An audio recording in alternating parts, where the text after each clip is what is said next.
JMM और कांग्रेस की गठबंधन की सरकार राज्य के लोगों में एक तरफ जहां युवाओं के नियोजन को लेकर के उन्होंने भ्रम बनाने का काम किया, दूसरी तरफ पिछड़ों को 27% आरक्षण देने की बात करके उसके सारे घोषणा पत्र में उनके नेता आते हैं, उनके प्रदेश अध्यक्ष आते हैं और लगातार आ करके पिछड़ों को पिछड़े समाज में ये भ्रम का पैदा करने का काम कर रहे हैं। वो कौन बोल रहा है? कांग्रेस के कार्यकारी अध्यक्ष का नाम आ रहा है, समाचार पत्रों में, सुर्खियों में छपा हुआ है। इसलिए सीबीआई जांच के माध्यम से निश्चित रूप से परत दर परत इसी प्रकार का उद्भेदन होगा और उस बेटी को भी न्याय मिलेगा, दूध का दूध पानी होगा। जिले भर में भारतीय जनता पार्टी के माननीय प्रधानमंत्री जी के जन्म जयंती 17 तारीख से लेकर के और 7 अक्टूबर तक ये 20 दिनों तक का सेवा और समर्पण अभियान को लेकर के भारतीय जनता पार्टी के अनेक गतिविधियों का संचालन होगा और माननीय प्रधानमंत्री नरेंद्र भाई मोदी जी के 20 वर्षों के जो राजनीतिक विशेष करके चाहे वो गुजरात के मुख्यमंत्री के रूप में हो, चाहे देश के यशस्वी प्रधानमंत्री के रूप में हो, उस अंत्योदय के भाव को जो समाज के अंतिम व्यक्ति है उसके लोक कल्याण को लेकर उन्होंने पूरा जीवन अपना समर्पित किया। वर्तमान में झारखंड की जो यूपीए सरकार आज सत्तासीन है, इस यूपीए सरकार के द्वारा किस प्रकार का भ्रम का वातावरण बन रहा इसको राज्य की जनता देखी है। यूपीए के गठबंधन के मुख्य घटक दल झारखंड मुक्ति मोर्चा, कांग्रेस पार्टी और राजद, ये तीनों गठबंधन के साथ मिलकर के सरकार चला रहे हैं और इस सरकार के अपने एजेंडे में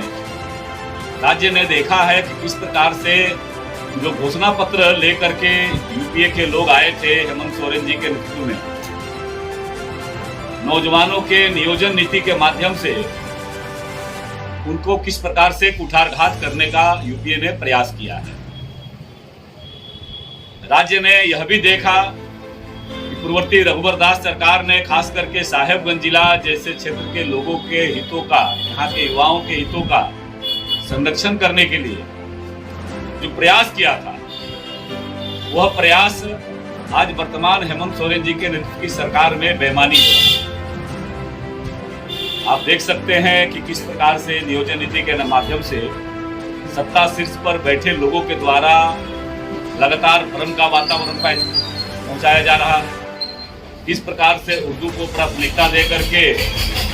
और भोजपुरी, अंगिका, मैथिली इस प्रकार की भाषाओं को बारे में करना और अपनी कारगुजारियों को छुपाने के लिए, क्योंकि यूपीए सरकार ने राज्य के नौजवानों से वादा करके आई थी कि हम प्रत्येक साल 5 लाख नौजवानों को रोजगार देंगे। विगत 20 माह के शासन काल में इन्होंने एक भी रोजगार देने का काम नहीं किया। उल्टे हमारे अनुबंध पर आधारित जो कर्मी थे उन कर्मियों को भी हटाने का काम ये सरकार किसी न किसी प्रकार से एक प्रकार अड़ंगा डाल करके और करने का काम कर रही है। मुख्य रूप से जो आज का विषय है, तो हमने देखा है कि यूपीए के घटक दल के प्रमुख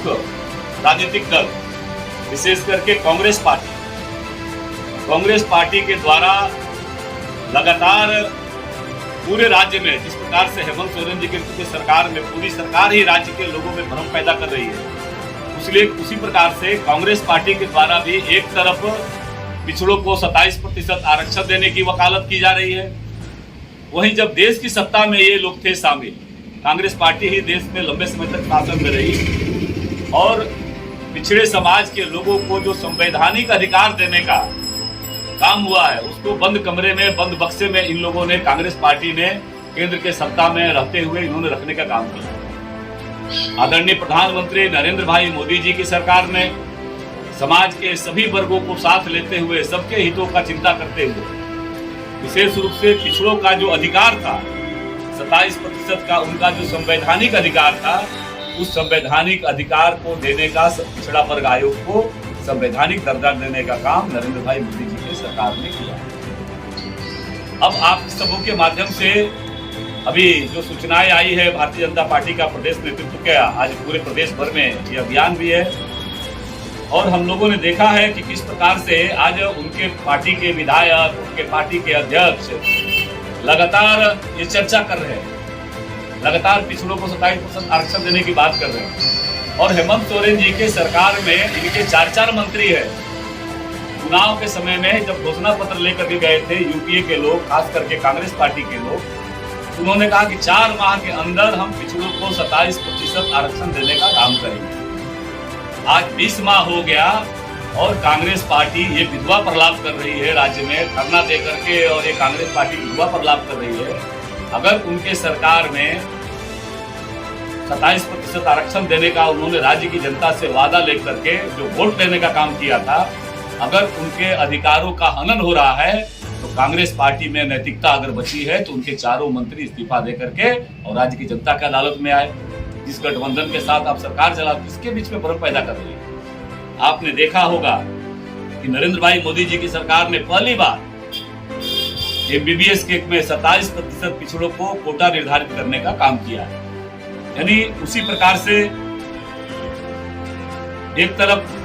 कांग्रेस पार्टी झारखंड में सत्ता के साथ बैठ करके और सत्ता के साथ भागीदार बन करके सत्ता का आनंद ले रही है, और वहीं राज्य के अंदर पिछड़ों के बीच में भ्रम का पैदा करके और घड़ियाली आंसू बहाने के लिए धरना दे करके और इस प्रकार के प्रयोजन कर रही है। इसलिए आप सबों के माध्यम से, जब पूर्ववर्ती रघुवर दास जी की सरकार थी, सब लोग जानते हैं पूर्ववर्ती रघुवर दास की सरकार ने उन्होंने पिछड़ों का अधिकार मिले इस दिशा में उन्होंने सर्वे कराने का काम किया। यह सरकार आते ही उनका सर्वे करने का काम भी बंद करने का काम किया। जो सूचनाएं आज राज्य की जनता के पास आ रही है, कहीं न कहीं उस गति को उन्होंने धीमा करने का काम किया। देश में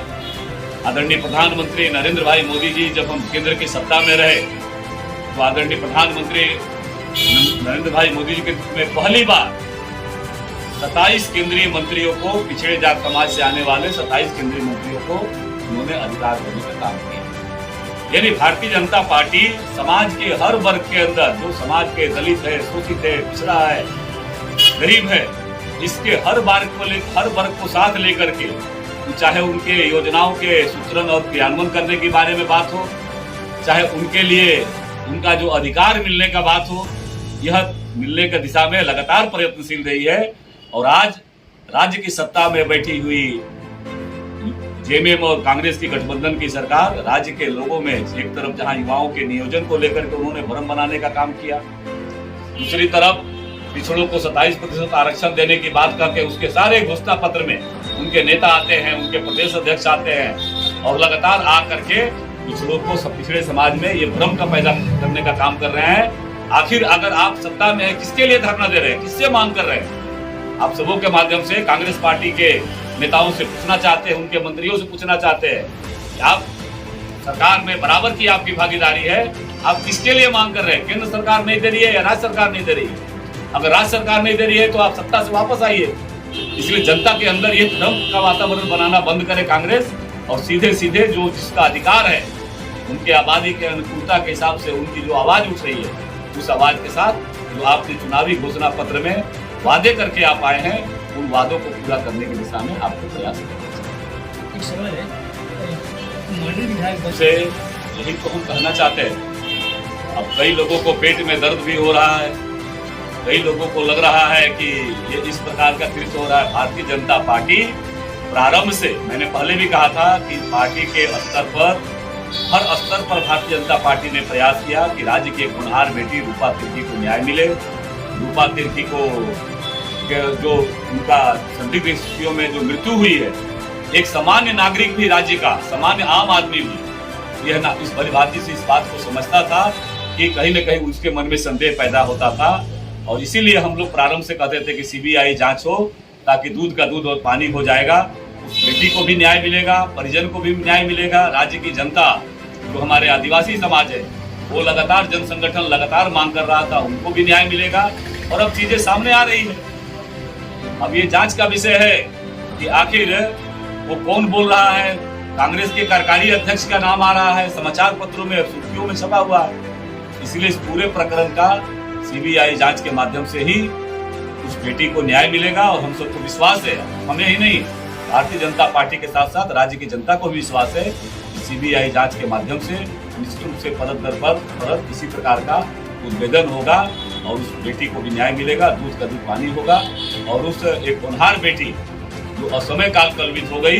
उस बेटी को भी, आत्मा को भी शांति मिलेगा।